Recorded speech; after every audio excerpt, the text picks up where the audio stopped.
Hello, everyone, and welcome to the second video edition of Diffusing Dynamite. As usual, we have the co-aces of the Intermissions Wrestling Division. My name is Joseph Casciaro, My name is Gavin Axelrod. and today we're here to give the full rundown of the Full Gear pay-per-view that we just witnessed. And man, can I just say, what a show. Yeah, definitely the best pay-per-view event of 2020, I think, and the best wrestling event I've seen in a while. Probably my favorite pay-per-view since Revolution back in February. So Yeah, it was, AEW nailed it top to bottom yeah, tonight. top to bottom tonight. The show didn't have one bad moment, in my opinion. Yeah, and I think they kind of needed a pay-per-view like this as well because All Out it kind of left a bad taste in some of our mouths, and I Yeah, don't know. I felt kind of let down after that show, and then the anniversary Dynamite wasn't that great. yeah, But hey, facts. everything as well run through the card. They hit a home run tonight with this show. Definitely. Well, yeah, we can get started then. We can start with the buy-in, the pre-show for the pay-per-view, which was a NWA Women's Title Match with Serena Deeb defending against Allison Kay. So, what did you think of the match?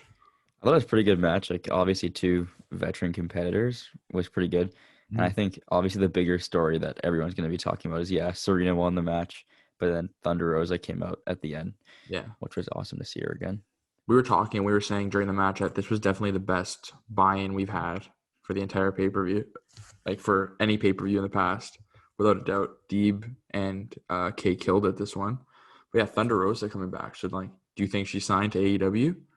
I have no clue, honestly. It's such a weird game that she's playing. Is she or isn't she? But I guess we'll see in the next few weeks. I'm assuming she'll be on Dynamite Yeah, I hope so. this week. Yeah, and then yeah, it was a pretty simple buy-in, but I think if someone saw this match, I think that it did the trick. Yeah, exactly. But then yeah, we got into the main card of Full Gear, and well, we started off hot with the finals of the World Title Eliminator Tournament, Kenny Omega and Hangman Adam Page, and yeah, both men absolutely tore the house down to open the show. So what did you think of it, Gavin? Well, we got to start with Don Callis, Kenny Omega's personal commentator, coming back, making a surprise appearance, which was sick. And yeah, the match was just awesome from start to finish. It was they started in high gear and they finished in high gear, and the end was pretty cool with Hangman trying to fight out of the one winged angel, and I think Don it was Callis just yeah, great. really gave it that big match feel that we Yeah, needed. exactly. I hope he comes back eventually because I love him on commentary. So And both men, in the match, they were just going at each other. There were some pretty brutal spots, like that power bomb on the stage. Page was really trying to give it all he had, but didn't go the way he wanted. And that finish was perfect with him trying to fight off that yeah, one winged angel. So, do you think Omega is the next champion now that he is the number one contender? yeah, of course he's got to be it's been a year-long build of Omega and Mox. They fought last time Full Gear a year ago.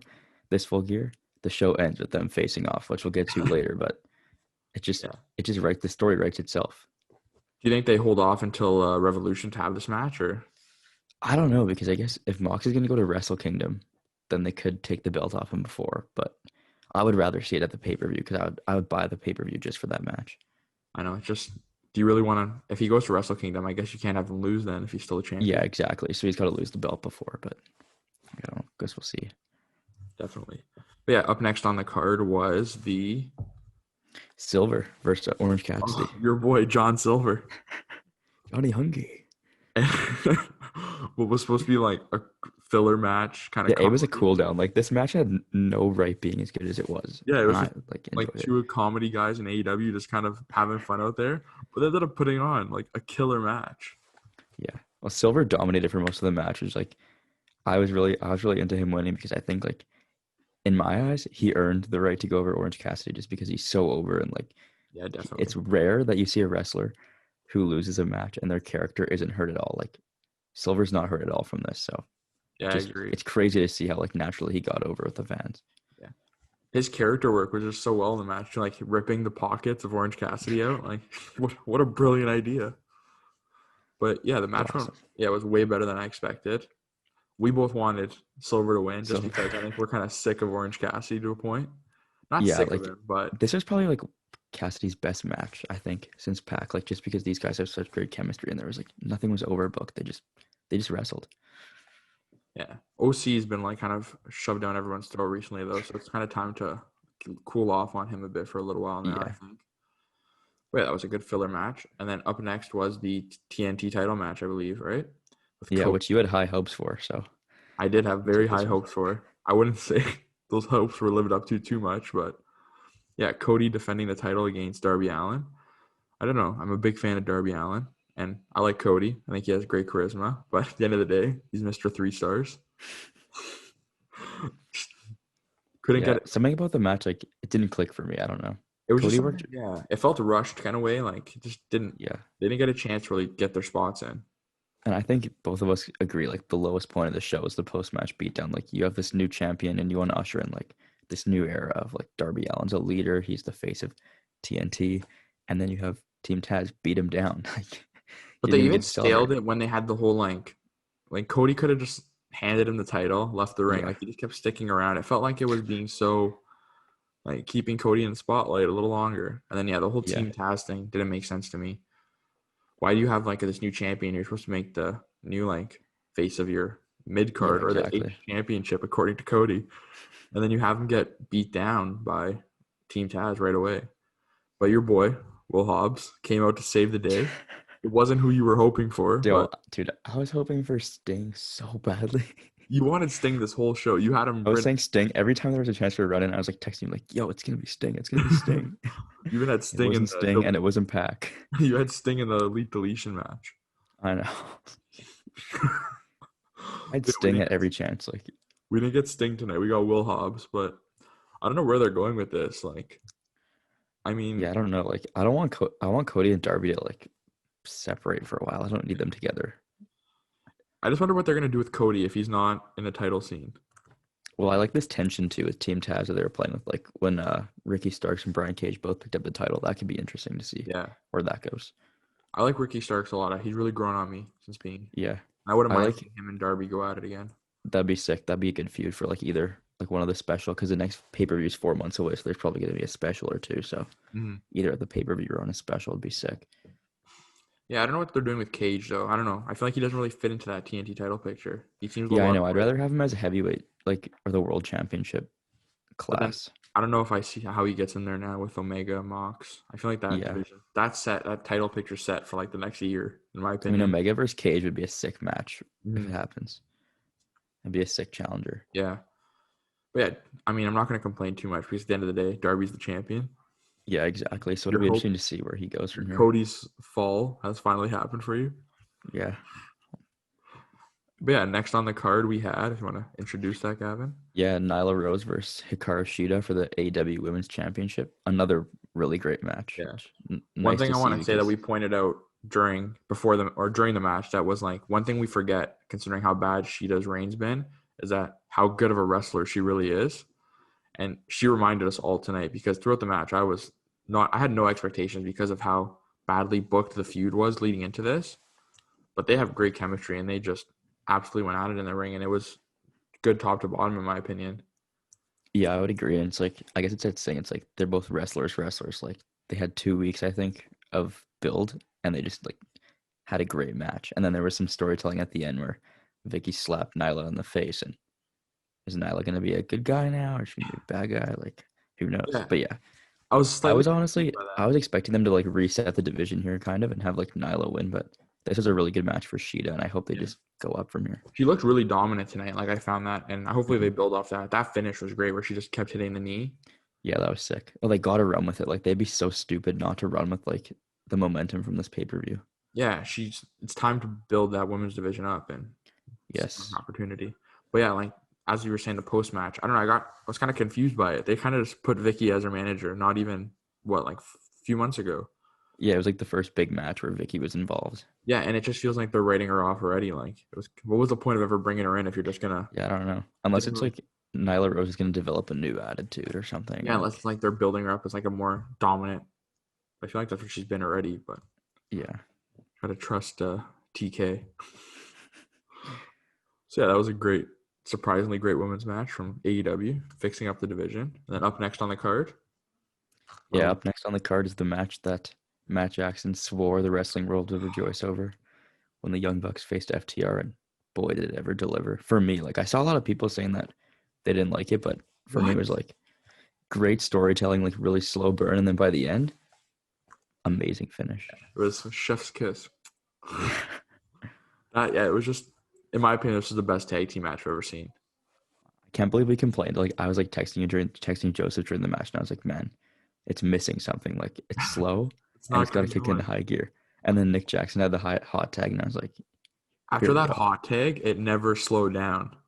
We got Yeah. like good 15 minutes after that hot tag of just like ridiculous wrestling. And there were some crazy tag team callbacks. Like the FTR like had the heart attack.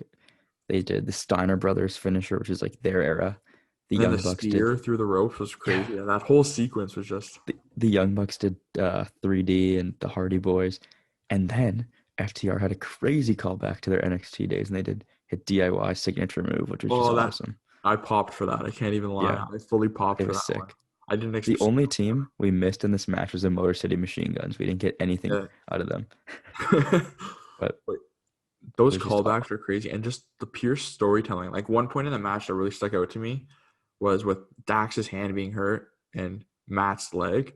Matt went to go stomp on his injured hand with his injured leg, and it just the way he sold it, it was just pure storytelling at that point. and the part where Cash Wheeler did the flip at the end and it cost him the match. That Their finish, I was motto just is no gonna say that fist, finish no was flips, just fist. yeah, that finish was ridiculous. Like never goes for a flip in his career. First time he does I that. didn't even know he could do a 450. Yeah, who knew he had that in him? Went for the 450, and then just that Matt hit the super kick with his bare foot that was injured, just added to it. But yeah, Young Bucks are the AEW Tag Team Champions, Where they belong. exactly where they belong. And then we can talk about that post match because me and Oh you, yeah, the post match was awesome. a lot of people didn't notice it, but we But noticed yeah, it. First, Omega comes out, celebrates with his best friends, and looks like the Elite is won. Then you just look afar off into that ramp, right over Gavin's shoulder. yeah, in the babyface tunnel. The babyface tunnel was Hangman holding a drink, just all alone. That was a great visual. And then some people didn't notice. Like I was on Reddit and I was looking through the live thread, and they were like, "What are they talking about on commentary?" But if you notice, like Hangman was standing there in the wide shots, and then he was gone the next time they showed the tunnel. Yeah, he was just there. He kind of just looked out. It was some foreshadowing, I hope. Maybe we're getting something with that, like Hmm. more to the story.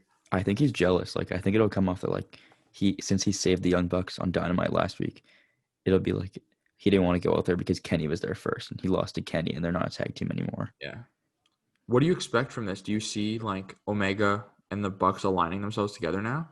And I honestly have no clue because like we had that phone thing on BTE a while ago, but it seems like they dropped it honestly because they had like Hangman saving the Bucks last week, and I think Hangman will probably get depressed and like go into a hole or something.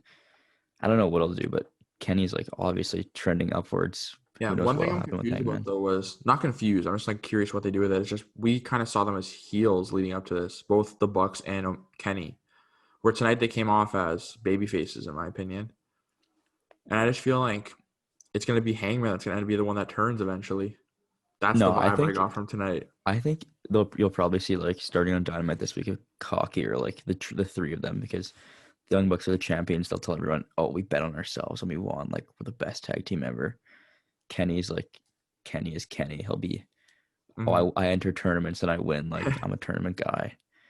I know Dynamite's not usually often to start off with a promo, but I just want Yeah. the show to start, and I don't even want entrances. Just give me Kenny and the Bucks just standing in the ring. Just let them just rip on the crowd. Just drop a Hey, quick promo and go from there. every member of the elite, well, the elite, like they won tonight. Cody lost. Hangman lost. You foreshadowing your horseman. Three of three of four EVPs were victorious tonight. One wasn't. It's Cody Rhodes has never won a match in AEW. Oh man. Can we hold on? We need to go backtrack a little bit. Did he not fully say, I will never use Cody Rhodes as an in-ring name again? Dude, he was just teasing us. Like he did that on purpose. I Man, swear. like I'll never use it in the ring again. And then first Justin Roberts tonight, right away. Cody Rhodes. And it had it on the name bar too. It said Yeah. Cody Rhodes. To make his long Yeah, even the longer. Prince of Pro Wrestling, the American Nightmare, blah blah blah blah blah. King Cody. But yeah, that tag match, end of the day, it was, in my opinion, the best Yeah. tag team match I've ever seen in pro wrestling. I don't know if you agree. Yeah. I still think that the Bucks First Hangman and Kenny is better, but I think it's because there's like a crowd. Like that's the main difference. Like the crowd was Yeah. huge, and there was also like there was a longer build to that match. But yeah, this was like up there. I liked it more than the All Out Championship match. Yeah, I agree. I don't know. There's something Yeah, about this match. It made me pop quite a few times. yeah. And then the match that followed was like a nice segue because we had the Elite Deletion, which was just a whole bundle of fun. We had Sammy Guevara getting shot with fireworks, Private Party running some interference on Santana and Ortiz. It was a good time.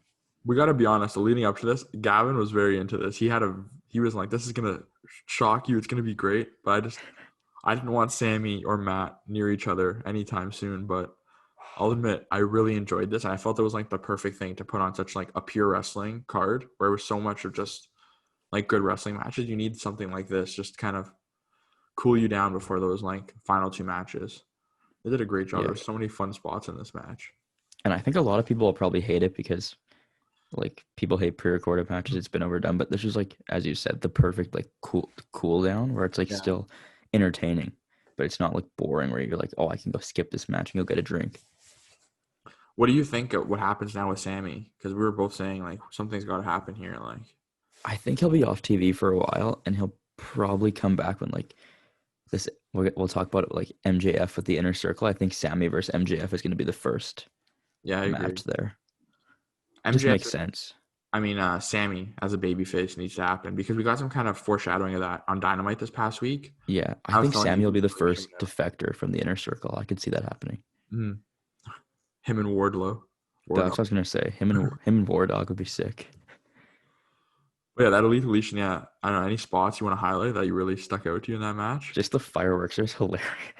Oh, and we had Gangrel show up. Yeah, And the Gangrel, man. Hurricane. I That was forgot sick. Gangrel even like still existed, Bro, man. man, JR made me so mad during that match when he was like, "You think Private Party even knows who Gangrel is? Like, bro, they like wrestling." JR is just he's done on commentary in my opinion. It's time to He just like it's too bad because he's really horrible at like showing when he hates something. Like, it's so obvious to tell. Like, if you don't like it, just don't say anything. But don't bury your own product. yeah. I think it's time to give Excalibur the headset for lead Bro, commentator. gotta shout out Excalibur's mask. It was dripping. That was like the iciest mask I've ever seen him wear. Dripped out. Yeah, Yeah, so that was the Elite Deletion. And then up next was MJF MJF versus versus Chris Jericho. Yeah, this was the match to decide if MJF would be joining the Inner Circle. Yeah. And Jericho, wait, before we get into the match, I'm not gonna destroy it too quickly, but let's talk about those entrances. Oh, the entrance was sick with MJF having his Jericho inspired Yeah, I honestly popped jacket. and thought it was Jericho for a second. Same. I texted you and I was like, "Yo, Jericho brought the light up jacket back." And then he turned and I was like, it was just the perfect heel Yeah. Yeah. move to do. It just fit so perfectly. And then Jericho came out, everyone sang along as per usual. But the match That's awesome. itself, I don't know. He's gonna Just, have a great babyface run in like 4 months. mhm. But the match itself, I don't know. Jericho just can't go any. Like he can still go. It's just not. Yeah, it dragged, but I think it redeemed itself because the finish was so funny. Where like Wardlow threw MJF the dynamite diamond ring, and we're like, okay, he's gonna have a cheap shot. Yeah. And then Jericho, like when the ref isn't looking, gets thrown the bat from Jake Hager, and the smart like MJF, just his 24-year-old prodigal genius, does the Eddie Guerrero finish, and he like flips off Jericho, and he falls over. It was To so make good. it look like he got hit by it. And then the ref turns around and Jericho's like, "No, I didn't do it. I didn't do it." And MJF rolls him out for the win, which is so smart. And to add another layer of storytelling, he rolled over to the ropes after and hid the ring so that they wouldn't see it after. Brilliant. Sick. Yeah. Well, yeah, then so MJF is now in the Inner Circle, which we all knew was happening. But one thing that got added that I didn't expect it. I don't know if you did, but when Jericho said MJF and Wardlow are now a part of the Inner Circle, I didn't think Wardlow was going with him. I thought it was time for a solo Wardlow run. Yeah. I think what we'll see in the story is like we're heading towards an inner circle, like civil war here. Yeah, I agree. And I think eventually we'll see like Sammy and Wardlow with Jericho, I think. And Hager. I guess I don't know if Hager and Wardlow can work together, but I like the Inner Circle, but I think it's only been around a short time, but I think it's run its course. I don't yeah, I know. would agree. Like it did what it did. Sammy Guevara is over. PMP is over. Jericho's over, like Hager can be his bodyguard. Mhm. There isn't really like they're a cool faction, but like it's not gonna be. It doesn't need to be around forever. Yeah. Let Wardlow can go solo. Sammy Bro, can go Wardlow's solo. promo on AEW Road 2 last week or 2 weeks ago was so good. Yeah, they have all the like anyone can go solo now. Like Wardlow's ready, Sammy's ready. Santana and Ortiz, PNP, they're just one of my favorite tag teams right now, and they should just go right into that title picture. Give me PNP versus the Bucks. Take my money, man. It would also be cool if like the inner circle guys break up for a while, but then they all go face, and then they like Jericho versus MJF maybe in February. We were saying maybe in February at Revolution, MJF versus Jericho 2, and the winner is the leader of the inner circle. They end up building to something like that. Yeah, I can see that. I could see it being like if MJF wins, he's the leader, and Jericho retires or something. And if Jericho wins, like he's the leader, and MJF's like banned from the inner circle forever. I think Jericho wins that. Yeah, Jericho like definitely is going to win the rubber match, and then they can have a blow off like somewhere down the line. But this MJF inner circle thing isn't going to last long. I think Wardlow's out first. I think in the next few weeks we'll see Wardlow kind of explode and take out everyone. Yeah, and then I can see Sammy like being next. Yeah, Sammy returning and just being completely not inner circle. I think Jericho will be like reverse Cody, where MJF doesn't cost him, but he'll turn on MJF and be like, "Yo, I know what you're doing. I saw you throw in the towel on Cody and kick him in the nuts. Like, I'm not dumb." Yeah.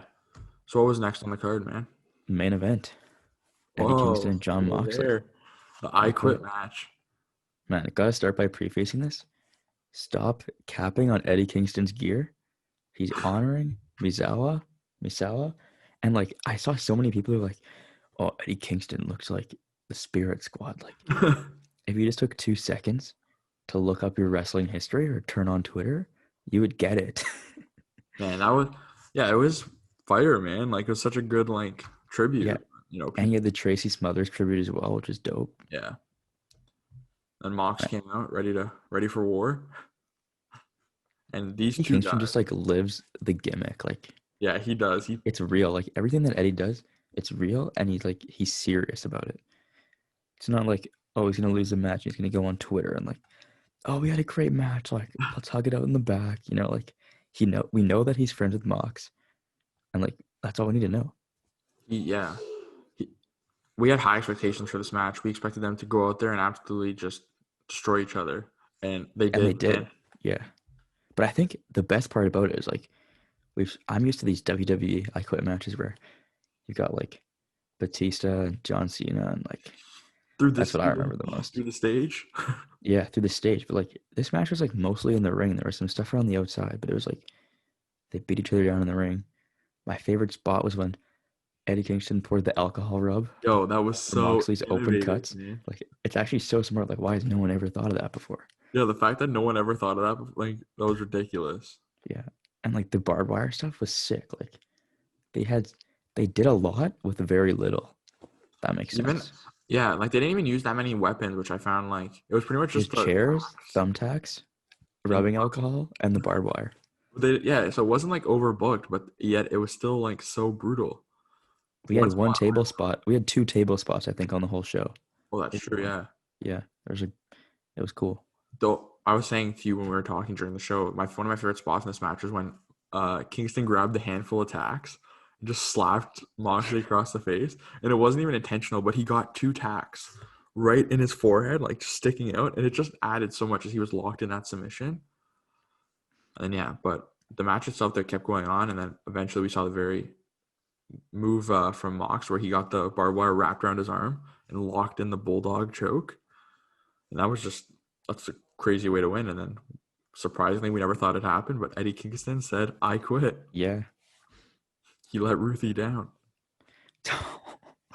Yeah, it was a nice finish too, because like Mox tried to help Kingston up, and he's obviously a very proud man, so he's like, no shot, like he's letting Mox help him up. Kingston goes to the back, and out comes the next challenger, Kenny Omega, the cleaner, which is just awesome. Like, were you happy with just them like face to face? Yeah, I was happy because like Kenny's like smart. Like, what's the point of him getting in the ring with those thumbtacks and the barbed wire all over the place? Like, he's already been through it tonight. Like, he respects Mox. Mox has been through it, and the best part they had on commentary was that like Kenny wants a regular like one-on-one match, which is like thank God, because like the last one they did the lights out like unsanctioned match, which was fine, but like the better match is going to be them like in Have a we ever regular, gotten a one-on-one simple match between Omega and Mox? not a simple match, but they had the unsanctioned match Yeah, last that's it, year, right? Full Gear. Just yeah, So just that. That's the only one I can think of. Yeah, yeah, one-on-one. I want to see that. I feel like that could be.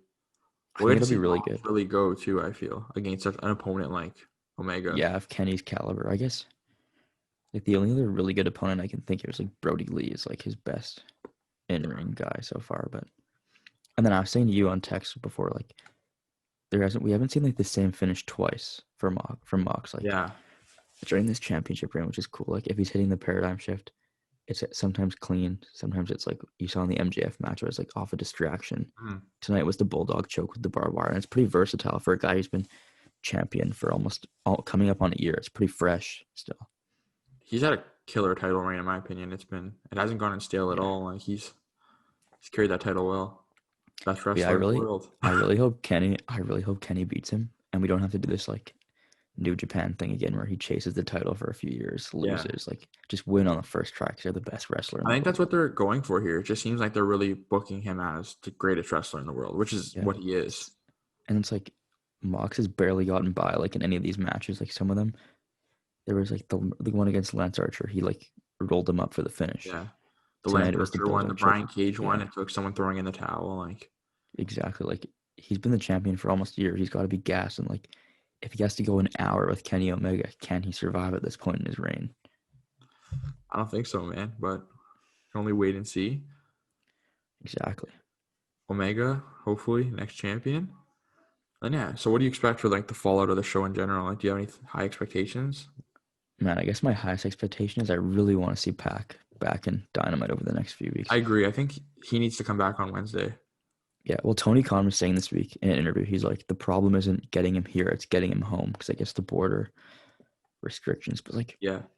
if they show that video and they have like the Kingston tease, it would just be so awesome if like the next feud for Kingston is like him versus Pac. I think the perfect way to get him back would be Kingston coming out on Wednesday to kind of just talk that like, oh, I didn't really lose, like give some promo. Yeah, and then And Pac like Pac, beats him up. Yeah. yeah, Pac's music hits. I want to see that faction, something happen there. We were saying we Yeah, I expect think Pac and Phoenix is gonna defect, yeah. and then we'll get Penta and his best friend, Eddie Kingston. Penta, yeah, exactly. Penta and his best friend against Phoenix and Pac. That'd be a sick match. That would be a six. Yeah, that'd be Yeah, crazy. that would be like it would just inject so much more life into AEW. Not that they're like the roster's stacked, but like if there's one star that's missing, it's Pac. Like that's a But guy it's people weird want to to see. think that like it's not that he hasn't been missed, but like you haven't really noticed he's gone, but he's Yeah, gonna add so much when he comes yeah, back. exactly. Like when he comes back, you're gonna be like, "Yo, thank God we have this guy back." Like we have been, because I at the beginning, like at Revolution, it was like he got paired up with Penta and Phoenix, and I was like, okay, finally, like here we go. Like Pac is getting something Yeah. going. And then the pandemic hits. We got one video from him, which is we haven't seen him again since last week on Dynamite. Yeah, but if he comes back, they got to do something with him. We were saying in Pac versus Darby, book it, That'd be awesome. book it, Like I think if Pac comes back, he's got to go straight for the TNT title. Like you got to yeah, put put it it on on him. him. Yeah, he's got to be like built up to be so everyone can appreciate like what we were missing. Because even if he comes back, goes on like a killer run for I don't know 6 months, and has to go back to the UK or something, at least he can have like that monster run, and then he can like lose and have some time off. We were saying too, like even if he wins that TNT title, he could bring out the King of the Cruiserweights gimmick in a sense. Yeah, King of Television. Yeah, that was like one of my favorite gimmicks in WWE for the past little while. So why not bring it to AEW, the best Yeah, weekly show on the it's just so network? awesome. Like Dynamite after a pay-per-view always feels like a season premiere. So I think we're bound to get a few surprises, and like Yeah. we'll probably see more stuff with Kenny and the Bucks and what's going on there. Well, that's another thing I wanted to bring up. The Bucks. Do you think Matt Jackson's knee is injured? Man, like I don't know why Meltzer would like make it up, but it's too convenient for me that we just found out that Matt Jackson has a torn meniscus and a thinning ACL like 3 days before the pay-per-view. Yeah, I feel like there was some kayfabe there. Like they were trying to work us all. Yeah. And like Meltzer's like is notoriously known for like him and the Bucks are on pretty good terms. So like Yeah. it wouldn't surprise me if he said like they said like, hey, like, can you work over here? And like Matt even went on to Twitter, and he deleted Twitter, and he was like, "Don't worry, like I'm fine. I've been cleared by the doctors." But I don't know. For a guy who has a torn meniscus and a dang ACL, Spots he was doing that moon when he like landed right on his knee. I was like, no way, this guy has a torn meniscus. But I don't know. Like, I don't know. they could have just gave him some chromosome shots and sent him out there. But Yeah, I maybe was gonna say if on Dynamite he comes out and they relinquish those titles, that's going to be pretty huge. no. I don't think they're gonna. I hope not. Like, if you think about it, they don't really need to defend the titles anytime soon. Like, there isn't a clear. I don't Yeah, think there's a clear like program for them going forward. I don't know where you would go with them now. Like, do you do the FTR rematch or yeah? I'm trying to think. Like, no one's beat them in the last while. It's like the only team that's who's beat them recently. I feel like they could do like a private party. They That's just what I was did gonna that say because match. Private Party pinned them during the tournament. So like, but I can't think of a team that's beat the Young Bucks. Like, Yeah, I don't think they've been pinned in like quite some yeah, time. I was gonna say like FTR is probably like one of the last teams to pin them. Yeah, AEW's tag division is stacked. They can find someone to match up with them. Even throw SCU in there, just someone that you'll know will get them a good match out of them for a little while. Yeah, that'd be a great defense. And even if it's not Sky, and it'll be Daniels and I feel like we haven't seen Daniels in forever. yeah, I don't know. But yeah, that was Full Gear for this pay per view. We'll be back on the intermission this Wednesday for Diffusing Dynamite. It's Gavin will be writing it this week. So yeah, Yes, sir. thanks everyone for tuning in. And before we go, do you want to plug anything? Now just follow me on Twitter at Gavin77Ax, and as always, stay tuned for Diffusing Dynamite. Yeah, you can follow me on Twitter at Jake Casciaro, JCASCIAROO. And yeah, we'll see you guys next time. Thanks for watching.